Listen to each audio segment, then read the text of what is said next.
بسم اللہ الرحمن الرحیم. السلام علیکم ورحمۃ اللہ وبرکاتہ. ایک اشکال وہ یہ آتا ہے کہ جیسے کہ یہاں پہ قرآن کریم کی آیت ہے رسول من اللہ یتلو. تو یتلو یہ جو صیغہ ہے کہ بظاہر طور پہ آپ کو نظر آ رہا ہوگا اس یتلو کے واو کے بعد الف ہے. تو طالب علم اس سے یہ اندازہ لگاتے ہیں کہ یہ جو صیغہ ہے یہ جمع کا صیغہ ہے، جبکہ ایسی بات نہیں ہے. یہ جمع کا صیغہ نہیں ہے، یہ صیغہ واحد کا صیغہ ہے. اسی طرح اوپر یہ صیغہ ہے جاؤ، تو یہ صیغہ کون سا ہے؟ اس کے بعد الف نہیں ہے. ورنہ عموماً کیا ہوتا ہے، وہ جو واو جمع کا آتا ہے اس واو جمع کے بعد الف آتا ہے. کفرو واو کے بعد الف آئے گا، نصرو واو کے بعد الف آئے گا. تو وہ جو واو جمع والا ہوتا ہے اس واو کے بعد الف آتا ہے. لیکن جاؤ اس واو کے بعد الف نہیں ہے. بظاہر کوئی یہ نہ سمجھے کہ یہ واحد کا صیغہ ہے، یہ صیغہ جمع کا صیغہ ہے.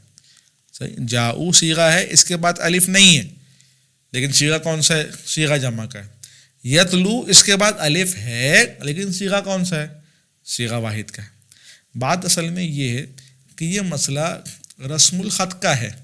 قرآن کریم جس طرح لکھا گیا ہے نا، یہ اس اعتبار سے یہ مسئلہ ہے. اب یہ جو خط عثمانی ہے اس کے اندر ہوتا یہ ہے کہ جو صیغے جن کے آخر کے اندر واو آتا ہے حرف اصلی کے اندر، صحیح، واو جہاں پہ آ جاتا ہے تو وہاں پہ کبھی کبھار واحد کا صیغہ ہوتا ہے اور اس واحد کے صیغے کے بعد الف آ جاتا ہے.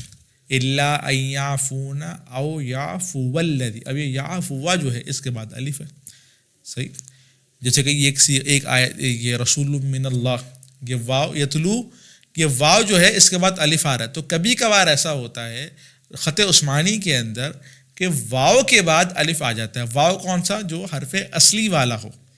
صحیح، نارمل جو جمع کی اس کی بات ابھی نہیں چل رہی نا. عموماً تو اصول یہ ہے کہ واو جمع کے بعد الف آئے گا، لیکن بات ابھی کیا چل رہی ہے، واو حرف اصلی کے اندر جب آتا ہے تو اس کے اندر بعض اوقات واو کے بعد الف آ جاتا ہے. صحیح، جس کو ہم کہتے ہیں معطل. صحیح، یہاں پہ معطل کی بات چل رہی ہے، معطل. تو معطل کے اندر اگر واحد کا صیغہ ہو تو کبھی کبھار اس واحد کے صیغے کے اندر واو کے بعد الف آ جاتا ہے. اور کبھی کبھار ایسا ہوتا ہے کہ جمع کا صیغہ ہوتا ہے اور اس جمع کے صیغے کے بعد واو کے بعد الف نہیں آتا. کبھی ایسا بھی ہوتا ہے. صحیح، جمع کا صیغہ ہے، آخر میں واو آ رہا ہے لیکن اس واو کے بعد الف نہیں آئے گا. جیسے کہ یہ اوپر والی مثال ہے جاؤ اباہم عشاء یبکون. اسی طرح قرآن کریم کے اندر ہے باؤ بغضب من اللہ. یہاں باؤ جو ہے اس باؤ کے واو کے بعد الف نہیں. تو بس آپ کو یہی بات سمجھانی تھی، امید ہے آپ کو سمجھ میں آ گئی ہوگی. تو یہ جو یتلو صیغہ ہے اس صیغے کو جمع کا نہیں سمجھیے گا، یہ صیغہ واحد کا ہے. صحیح. السلام علیکم ورحمۃ اللہ وبرکاتہ.